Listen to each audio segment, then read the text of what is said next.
Assalamu alaikum viewers. I'm Zubia Irfan. Welcome to another show of CxO Talk. As you know, it's a knowledge sharing platform for all the C-level across the Pakistan and around the globe.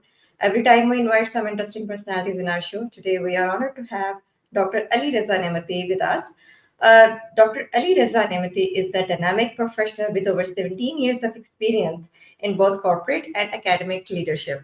He currently serves as the program lead and head of HR at Magna Carta College, UK, with a PhD in management and multiple global certifications. He has successfully led academic programs and HR functions across various sectors. Dr. Ali Raza is also a member of HBR Advisory Panel, a guest speaker at over 150 global platforms, and has published 24 plus research papers internationally. So let's meet and greet Dr. Ali Raza. Assalamu alaikum, sir.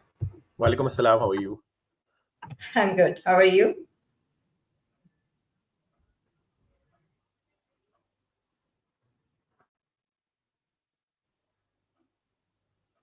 I guess I guess there's a breakdown in between. I Okay. only heard your greet right now. So how are you?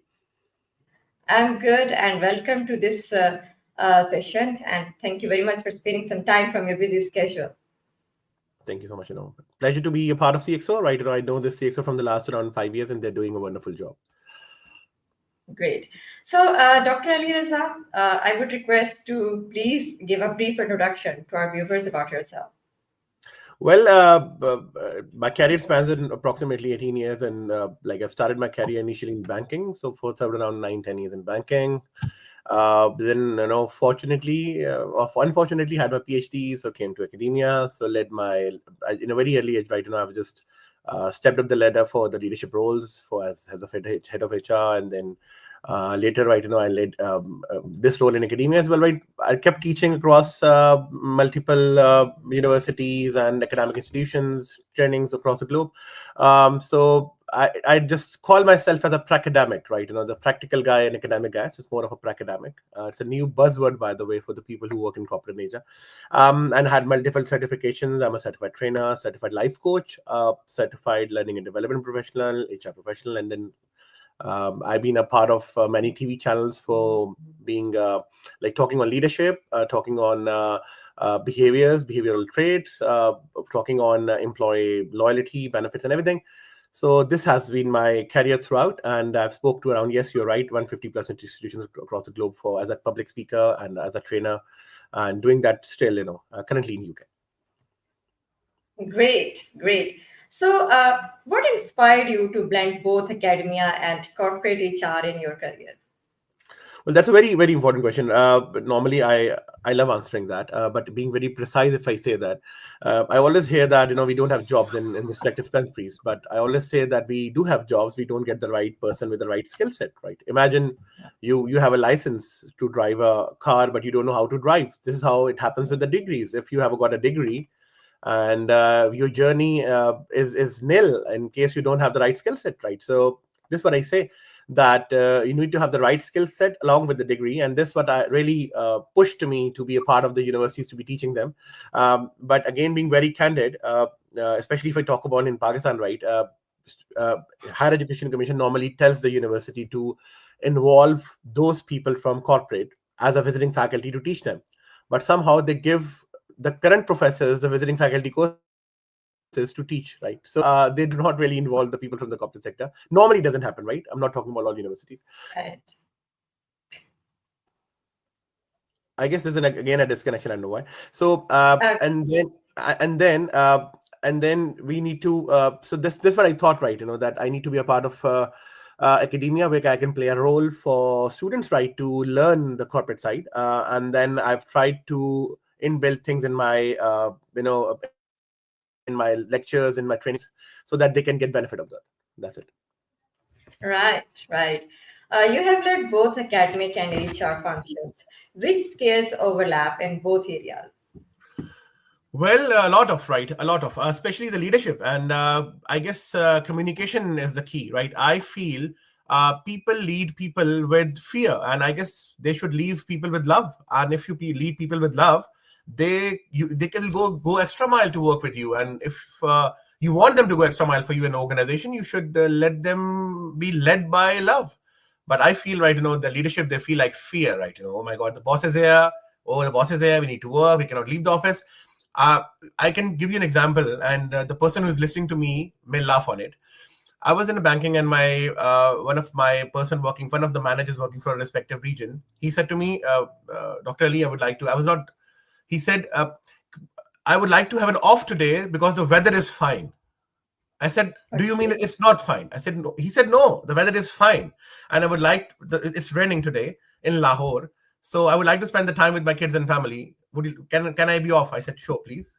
This is the relationship we had with each other. I guess we should leave people with love, not with fear. Very right. Very right. How do you see the role of digital transformation in HR and education? Can you come again? Sorry. How do you see the role of digital transformation in HR and education? A lot. Well, I was reading one of the research, right? Again, sorry for being a professor, but sometimes I become that in the interview. But there's a research says that in 2027, one of the very core areas of HR, that is called recruitment or talent acquisition, may get abolished. Because there is a reason. There is a reason for getting it abolished, that AI may take it over, and they may not need more human capital. So digital transformation is a reality which we need to accept. If we don't accept, it will automatically be implemented on us. So, and HR should get now digital for a reason, because we have all got different reference point. Zubia, if you're interviewing me and we are across the table and you draw a 6, so you're gonna see 6, I'm gonna see a 9. So we got different yardsticks, and when you've got different yardsticks, you may gauge different people differently, right? So this digital transformation removes subjectivity and brings in standardization in HR. That is much required. And then people should not stop calling it as a favoritism and that guy favors that person, because that will be done more of by digitally. So digital transformation should be done in performance management, talent acquisition, especially in HR budgeting. Payroll is already digitized for a long time. So I believe it's a very key aspect, and we should really get into it. Organization, I've seen there in this part of the world, HR is quite digitized, but I guess I've talked about South Asian countries that really need to work on that. Okay, very well explained. So, Dr. Ali, what are the biggest challenges you have faced in your career, and how have you successfully overcome them? We again had a disconnection somehow, so you need to repeat the question, Zubia. Sure. What are the biggest challenges you have faced in your career, and how have you successfully overcome them? Well, biggest challenges is dealing with difficult people. So I know normally because of self-fulfilling prophecies, many people right now are very difficult. Even they may call me difficult, but dealing with difficult people is extremely difficult.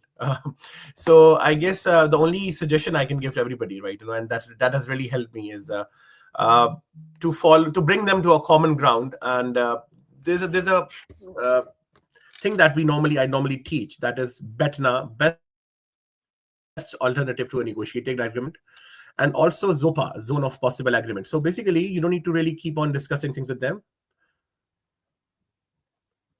Okay. I lost you in between, so I guess you're back. So I repeat the question again. Can you see me now? Yes, I can hear you, and I can see you as well. Somehow it doesn't happen normally in an interview, but I guess we had regular disconnections. Anyway, so I was telling you about dealing with difficult people, and we can deal them with ZOPA, that is zone of possible agreement, and with BETNA, best alternative to a negotiated agreement. So you can bring them to a common ground and talk to them. And this was the biggest challenge I always faced, because every person has a different personality. Even there are 2 brothers in one family, the 2 sisters in one family. They are different, so we need to be cautious about the way we need to deal them differently. Very right. So, how do certifications and the continuous learning shape a leader's journey? A lot. Let me give you an example, right? There are many things which I've studied in my university side, and maybe in the university in the start of the career. And I've seen, especially in banking, there was the culture was very elite, right? So the branch, even we call it a power distance culture. And if anybody who is listening to me may listen to the Hofstede's cultural dimensions, so there's one of the dimension is power distance, where you think twice, thrice to reach to your boss. This has changed a lot, right? So because the new studies show that, right, you need to be closer to your employees, and this is what we call servant leadership, and this is called level 7 leadership as well, right? So these new certifications change the dynamics, the way you deal with people. And I've seen when people have gone through the new certifications, it is now very easier to get a certification from Harvard or Cambridge, even sitting at your home. So this can really embed new leadership style, the way you deal people, you learn things everything time, and the learning never stops. So if you see my profile in a humble capacity, Allah has been really kind. So I kept on doing the different certifications, enabling me to be at par with the new knowledge and the new abilities, these leadership skill set that is required for the world, right? So I suggest everybody should do that, but should be relevant, not to copy and paste anybody who you see as an employee working with you. You just do that as per your own personality. Very well said. So, Dr. Ali Raza, how do you manage to maintain a healthy work-life balance, and what strategies do you use to achieve it? Well, I never used to do that, right? I was very poor in managing work-life balance, especially in banking. I know I thought Okay. I was yeah, it was working 24/7, and it was very tough. And then I understood one thing, right? That I guess my comment will be very. I'm a HR professional myself, and this comment may be offending to many HR professionals. That of course, organizations get replacements, but your family do not, right? So you need to put part time to your family. The work never stops. And I initially never did that, right? I agreed that in an interview, but then I realized that we need to have a work-life balance. We need to have vacations. We need to have. We should travel more. I believe in living in present rather than we say that let us reach to a time where this happens or this happens or this happens, and the time normally never comes. So we need to be thoughtful about living the present, and living the present is about family and also your kids or your close colleagues, but you need to have a balance in your work and life. I accept you are having financial needs. Do not work 7 days a week. Very right. I totally agree with you. So, Dr. Ali Raza, what advice would you give to young professionals who are just starting their careers? A lot of advices, right? First of all, Okay. stop having social comparisons. I can share many things, right? So I know we can talk for Sure, sure. next 24 hours if you say me this, but first advice is stop social comparison. I've seen one of my graduates coming to me and say, I was happy until I came to know that my colleague got a job more than me. Am I losing something, right? I said, no, stop social comparison. Allah does not distribute risk on the basis of intelligence, right? It's its own distribution. So you need to stop social comparison. Anybody may have a respective skill set, and that respective skill set may be sold.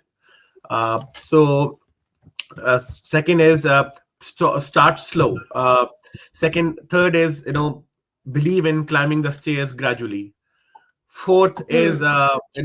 the most focus they need to have is in their communication skills, and at least they have, right. I get gold medalists coming in an interview, and they know jack about their subjects, right, only carry a gold medal. This is very bad.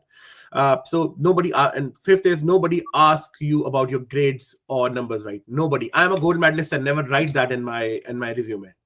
Because Yeah. it backfires you. Say, oh my God, he's a gold medalist, right? Let us ask him more tough questions. No, I mean never. So I've interviewed around 20,000, 25,000 people in my life. Anybody can come and comment in their hair that I asked them about their grades. Never. I never asked them about their grades. I never asked them about their, sometimes even not from the institution they are graduate from. So they just need to have proper work on their skill sets. They should have proper communication skills. They should have confidence. They should be audible. They should be understandable. They should be well dressed, and it does not require any money. It only requires focus on themselves. Very right. Very well explained. So, Dr. Ali Raza, in the end, I would like to ask, how do you think forums like CxO Global Forum add value to professionals like yourself? A lot, right? So I know. See, you can say, I've been linked with CXO from the last around, since its inception, right? So Kamal is doing an excellent job, and regards to him, he has been a brother, as a friend, but he has been doing excellent job for a reason, because the way we call it top 500 Fortune companies and something, right? And then we say that, of course, their leaders are doing that. So he brings the top network together, and then we can really get benefited of that. I myself listened to many interviews of CXO, and I learned a lot, right? There was an interview on IT somewhere, I don't remember the name, and I listened to that, and I said, can we get the respective tool for our own organization? So this is really helpful for the people, for the leaders, and also for networking. And one thing I would like to tell everybody, that networking is now an equity to you. It's like you can sell it, right? You Very sell. So it's things you need to be really working on.